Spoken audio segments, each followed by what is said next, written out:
జ్యోతిష్ శాస్త్రరీత్యా 8వ రాశి అయినటువంటి వృశ్చిక రాశి మిత్రులారా 2026 మార్చ్ నెల మీకు శుభాశుభ ఫలితాలు ఎలా ఉన్నాయనంటే, గురు భగవానుడు 7వ స్థానంలో భార్యాభర్తల మధ్య సఖ్యతను చేస్తున్నారు. శని భగవానుడు 5వ స్థానంలో సంతానం మానసిక ఒత్తిడి మీద కూర్చుంటున్నారు. రాహు 4వ స్థానంలో ఇల్లు వాహనం మీద కూర్చుంటున్నారు. కేతువు 10వ స్థానంలో ఉద్యోగం మీద కూర్చుంటున్నారు. కుజుడు 8వ స్థానంలో ఆకస్మిక మార్పులు పెడుతున్నారు. సూర్య భగవానుడు బుధుడు 4 మరియు 5వ స్థానంలో ఉంటున్నారు. శుక్రుడు 5వ స్థానంలో ఉంటున్నారు. ఇది సాధారణ నెల కాదు, మీ సహనాన్ని పరీక్షించే నెల. మీరు కోపాన్ని జయిస్తే విజయం సాధిస్తారు. మీకు ఉంటనే ఉద్యోగస్తులకి ఆకస్మిక మార్పులు, ట్రాన్స్ఫర్స్ తథ్యం, ప్రమోషన్స్ ఆలస్యం, ఎక్కడో మీరు ఊహకు అందరించిన విధేయ స్థానంలో మీరు ట్రాన్స్ఫర్ అవ్వబడతారు. ఇంకా మార్చి 18 తర్వాత మంచి అవకాశాలు ఉన్నాయి. విదేశీయ ప్రాజెక్ట్స్ ప్రైవేట్ ఉద్యోగస్తులకు వస్తున్నాయి.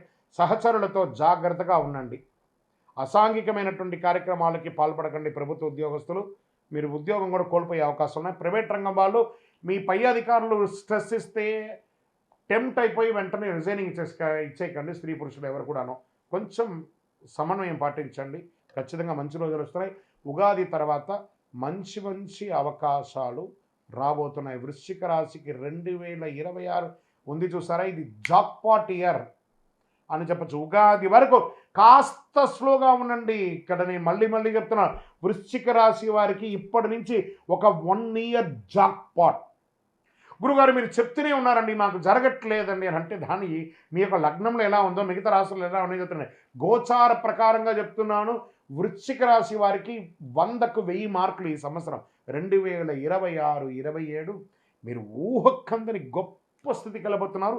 దానికి మైల్ స్టోనే మార్చ్. శని భగవానుడు స్థానం మారుతున్నాడు, అన్ని గ్రహాలు మారుతున్నాయి.